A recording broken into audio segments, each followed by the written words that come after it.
for us here in Elephant, we take Okay.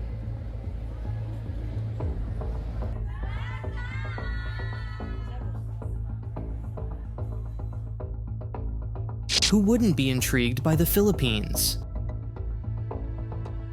This breathtaking archipelago, with its more than 7,000 islands, is a treasure trove of natural wonders and cultural marvels. From the 2,000-year-old Banawe Rice Terraces, a UNESCO World Heritage Site, to the Mindanao Trench, one of the deepest ocean trenches in the world, the natural beauty of the Philippines is nothing short of extraordinary.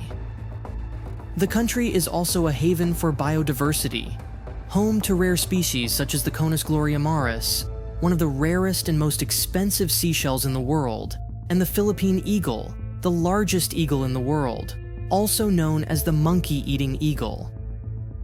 Interestingly, the Philippines is also the birthplace of karaoke, a beloved pastime across the globe. Although the first karaoke machine was invented by a Japanese man, it was a Filipino entrepreneur, Roberto del Rosario, who patented and developed the karaoke sing-along system in 1975. It's no wonder Filipinos are known for their incredible singing voices. But beneath the surface of its natural splendor and rich cultural heritage, the Philippines also grapples with some stark realities.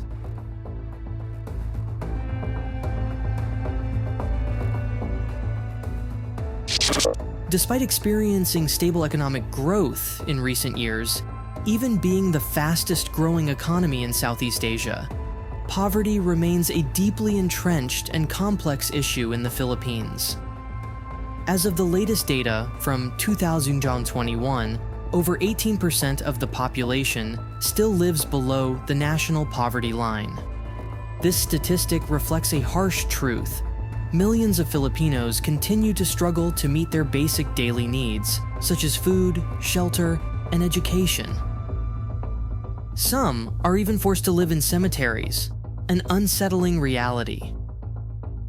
Amid the grandeur of skyscrapers and luxurious shopping malls, many people are left to live on the streets, under bridges, or crowded into shanty towns with inadequate access to basic facilities. One of the most heart-wrenching aspects of this situation is the plight of street children, a common sight in the major cities of the Philippines. Thousands of these children spend their days navigating the busy and often dangerous streets, trying to survive by any means possible, whether it's begging or scavenging for recyclable materials.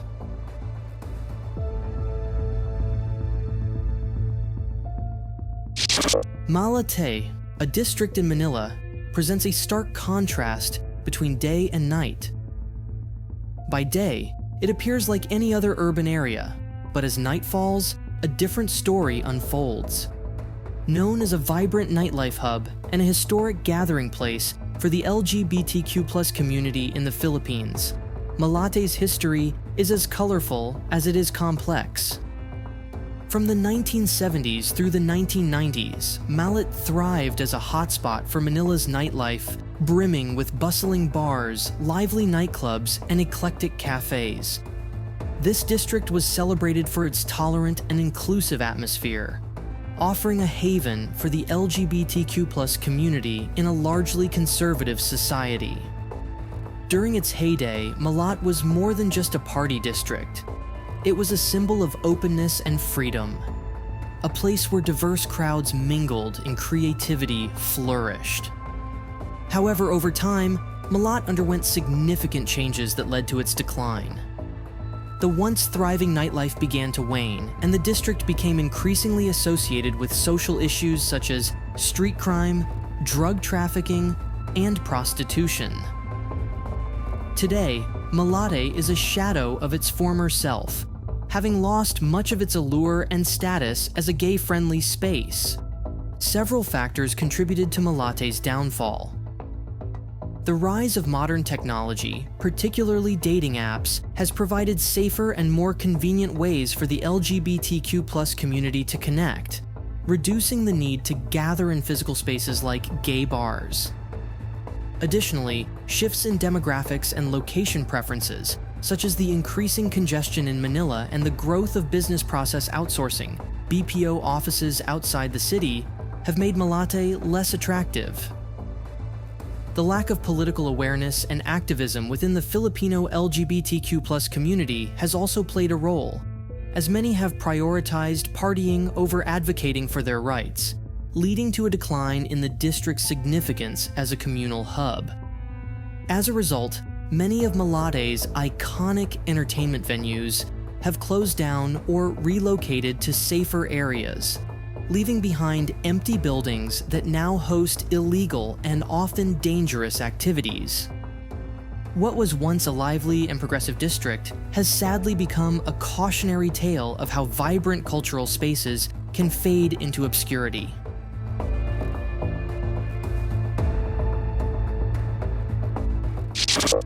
The Philippine prison system has long been under scrutiny for its dire and inhumane conditions, which fall far short of acceptable human rights standards. One of the most pressing issues plaguing these facilities is severe overcrowding, a problem that is nearly universal across the country's penal institutions.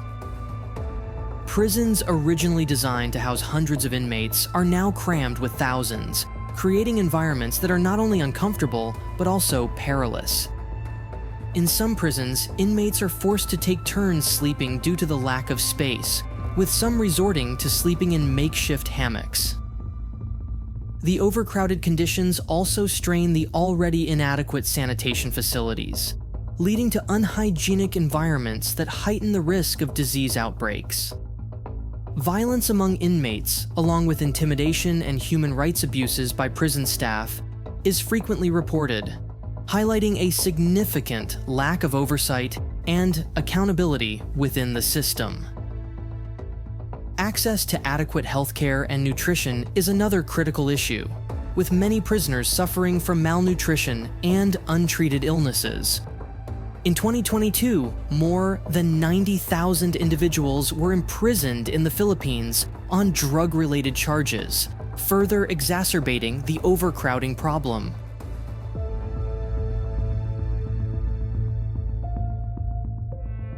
Rodrigo Duterte's presidency, which began in 2016, has been marked by his aggressive and highly controversial war on drugs.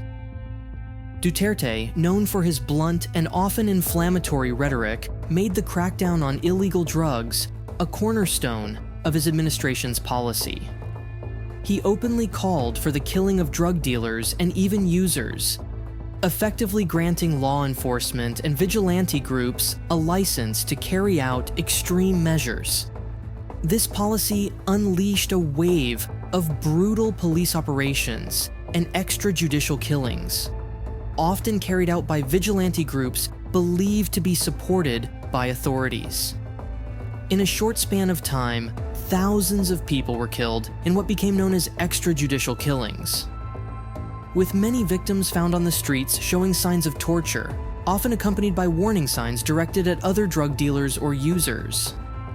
The scale and brutality of this campaign have instilled deep fear among the Filipino public, particularly in poor urban communities that have borne the brunt of these operations. The war on drugs has not only resulted in a staggering death toll, but has also raised serious concerns about human rights violations and the erosion of the rule of law in the Philippines. The international community and human rights organizations have condemned the violence, calling for investigations and accountability. Yet the campaign continues to cast a long and dark shadow over the nation.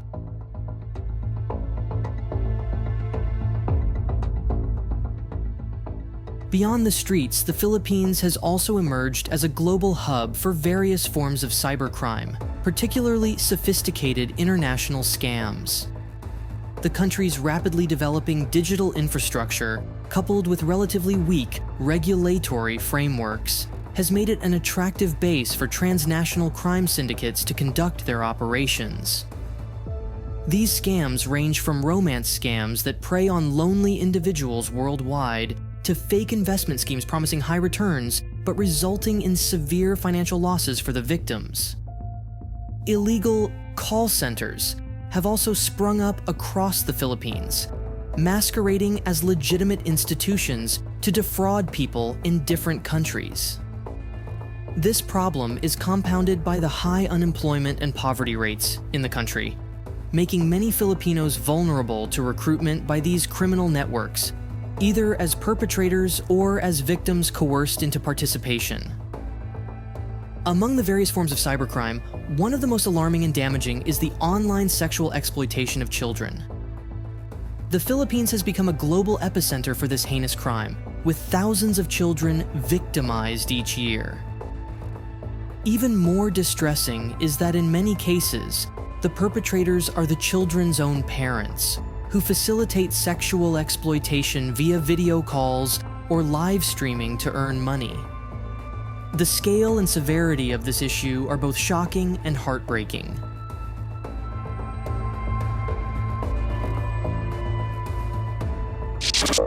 Human trafficking.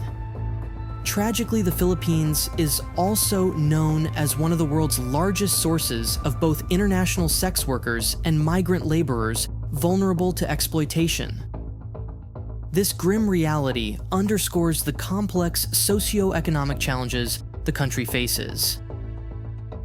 Sophisticated and organized human trafficking networks have exploited poverty, lack of education, and limited economic opportunities in many parts of the Philippines to recruit victims. Shocking statistics estimate that around 784,000 people have fallen victim to sex trafficking in the Philippines, with the majority of them aged between 15 and 20. Even more concerning, some victims are as young as 11, highlighting the deep-rooted nature of this issue. Many of these individuals are lured with promises of lucrative jobs in big cities or abroad, only to be forced into the sex industry. Moreover, many Filipino migrant workers abroad also face high risks of exploitation, including poor working conditions, passport confiscation, and even modern-day slavery in the form of forced labor. This complex and often tragic picture of the Philippines is a stark reminder of the challenges that persist alongside the country's undeniable natural beauty and cultural richness.